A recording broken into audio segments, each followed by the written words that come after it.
Hey everyone, welcome back to the channel.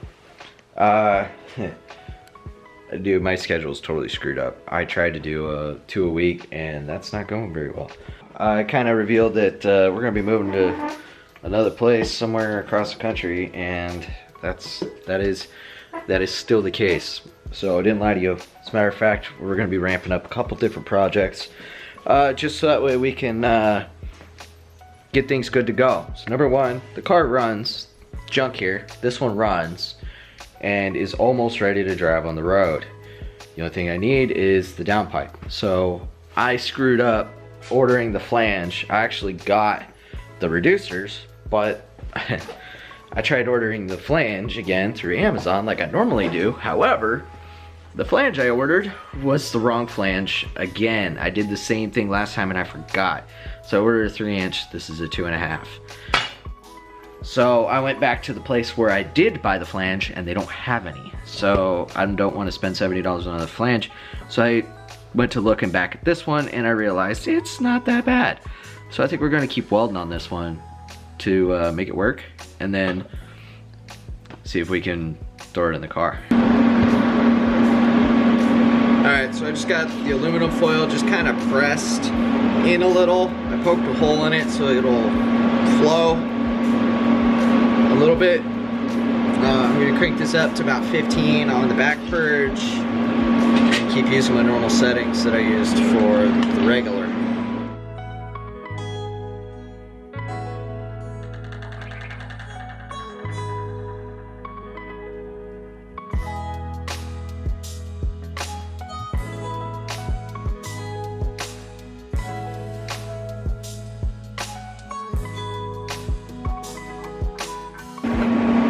Okay, so I'm gonna warn you.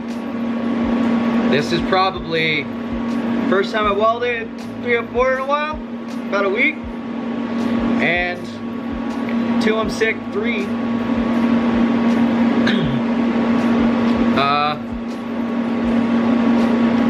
Yeah, it's my first real part, so stick with it.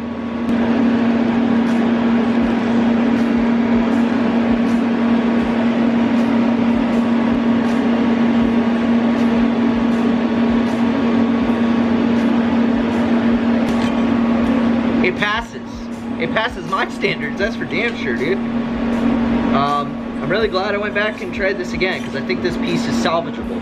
I did blow a big ass hole in it, right there at one point, last time. But this is decent, man. This is freaking decent. I like this. Alright, so now that we can start gluing stuff together pretty successfully, we're going to go ahead and start doing the rest of the downpipe, which means we gotta break out our new tools.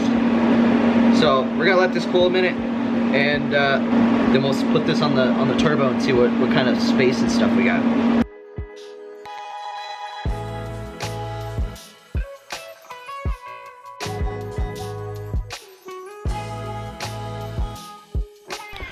Alright, so we got the portaband set up on my cool little stand here. And this is like a 3-in-1, so you can do this if you press down,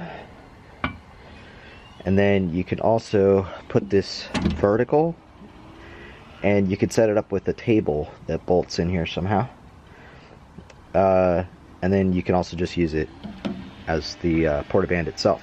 That allows me to use that in pretty much any configuration I would ever need. Right now I need it in this configuration so we can start cutting pipe. I have a piece of pipe here, a 90, and I'm guessing we're going to be doing something around 20 degrees to get the pipe, and I'll show you that in just a second, right after I cut these.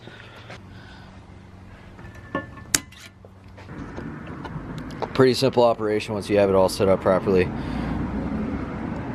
Right, so you get this bar, it presses on the trigger. It's got the right mount, you can tell because it has the right branding on it for the right saw. They also work for Milwaukee and DeWalt, I believe. Corded and uncorded for DeWalt. This is a Bauer Harbor Freight. It also works with Hercules. But yeah, so you just push that down. Easy. And the only thing it really is these 2 bolts, that and these little holder clamps for the handle here, and that's it. get your pipe that you're gonna cut, and there's a little angle finder on the bed here. So I'm shooting for 19-ish degrees. This is gonna be kind of weird because I have an elbow, so and I don't really have a good way of getting this in there. I'm gonna get my angle finder and we're gonna try and find an angle on this. So I got this guy just to kind of help a little bit here. So I'm gonna put it at 19, which is what I think I need. I could be very wrong, but we're winging it right now. I measured it like 12 times last night and got it as close as I thought I could. I'm just looking to make it parallel with one of the other perpendicular to the cutting area as best as I can, and on top of that it's still going to be very inaccurate because it's a 90 pipe. It's not a straight pipe. Alright, so I'm just going to put a little bit on here. This is going to make a mess of my truck bed, but it's a truck. It's okay. Okay, we're going to start there. We'll just see how far we can go.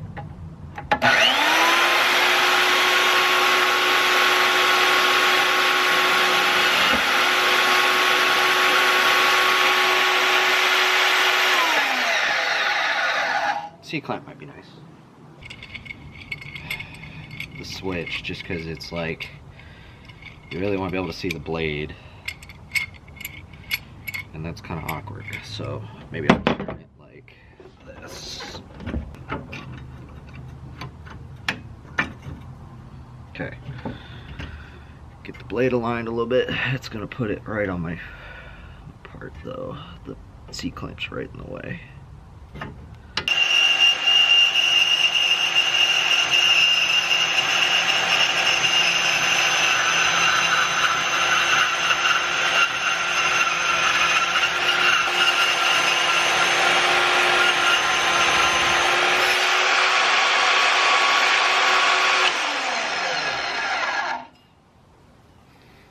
Minor oversight on my part is it won't go all the way through. Alright, battery died, but we were able to get the cut and it worked out pretty good. It's a little jank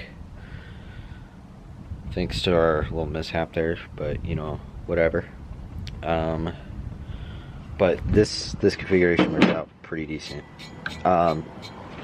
Obviously it's not as accurate, but that's okay. If you had a guide on the side here and you used it like a table saw, you'd probably be okay. I feel like that might help you also find your angle a little better. This was a test cut. Thankfully I did that because obviously it mangled it pretty good, and you know, they say you can't out weld a good fit up, or a bad fit up rather. But okay, so right there is the turbo exit, and this pipe has to come in here and kind of do one of these numbers.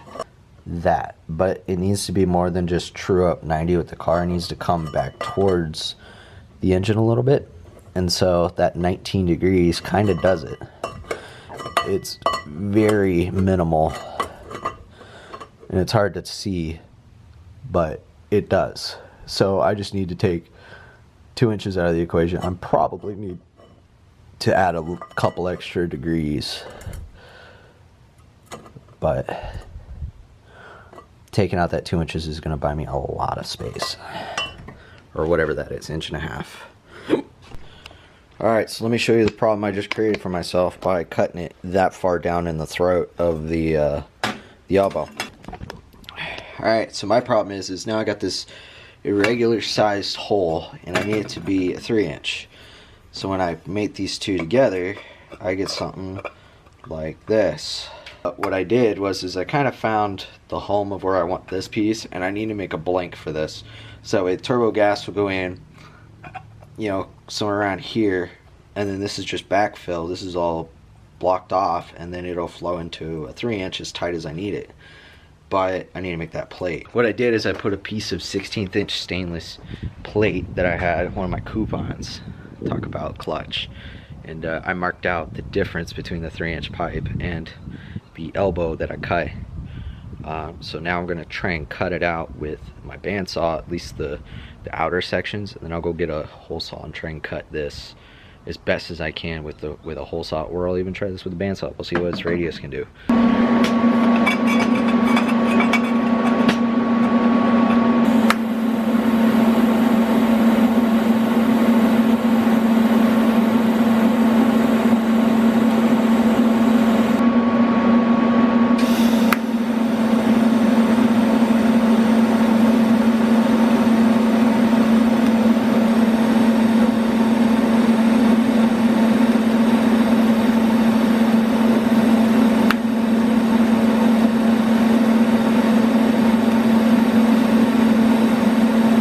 Meant to be attacked. Okay, so where I'm at right now is I tacked this together and it's looking like it's gonna work just fine. I might use this this as a template and do it in 1/8 inch instead, since the other stuff's, God, this is loud. But yeah, so we're gonna cut this out at some point. I need to go get a 3-inch hole saw so I can cut out the moon part of it nicely, and then from there we can do some trim and whatever with a flapper wheel and just kind of fit it in there and start welding this piece out. But I think this is going to work really nicely for what we're doing. I'm gonna put it up in the car real quick and see what it looks like, because it is a little off, but whatever. I got some other stuff I need to do, so I'm going to stop this video for the time being, and I'm going to work on something else. So you're probably going to see another video in the middle of everything, because I got to get this guy up and running. So where we left off was we were making this. So I tacked it together so I could, you know, finalize the piece I need. And then I had to go get a tool, a 3-inch hole saw. So I went and got that. But the problem we're going to have here is to try and cut out that radius with this is going to be one hell of a challenge, because you know, it's good, you don't have a way to center it. So we're going to take this and I'm just going to put some tacks there so that way we could have something to drill into with the hole saw, so that way it's not jumping around, so it'll center. So I'm going to fire up the TIG. We're going to buzz some of that. So that way we can make this piece and then weld it in there, in that gap, and then we will have our initial beginning of the downpipe.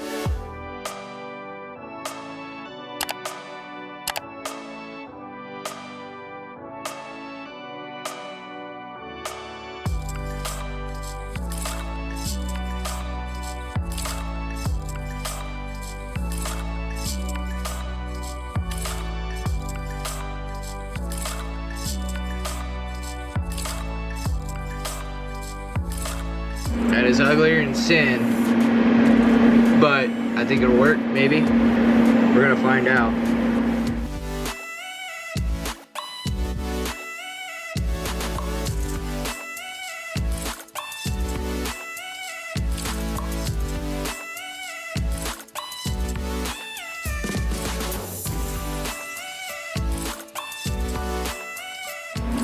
Well, I made an absolute butchery of this pipe. Like, it's absolutely butchered like that. Oh my god. I mean, we were never really going for a beauty prize anyways. This was educational. So if it works, it works. Great. We can do it again later once we have some more hours under our belt. But that's not the update I wanted to show you. We finally did it. I dropped the torch and it shattered my Jazzy tent. But that's okay, because they come in pairs of 2 and I got another one. But that means I need to order more, because if I do it again, I'm screwed.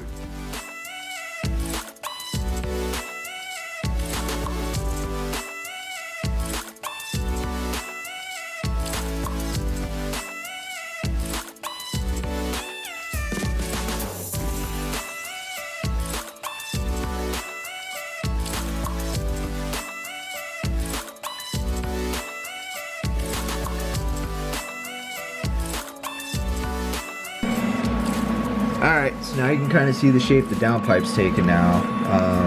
Hold on, let me grab a light. You might be able to see the 45 action going down. Basically, the 45 is going to go right. It's right over that trans tunnel bracket. You can kind of see it right there. So it's gonna dive out of the way. The 45 I have on order that'll be here Tuesday. We'll made up to that. We'll cut it short. So we'll cut the leg off like we did that one, and make it match our upswing. I think I'll actually call it for this video, since this one's kind of been drug out, and I have like 3 videos I gotta edit. And I've been sick, so I haven't been editing. So I'm probably gonna go do some editing. And then yeah, so thanks for watching. Stay tuned. We'll be back on stainless work here in just a little bit. I go put my trash can away. So I'll talk to you all later. See ya.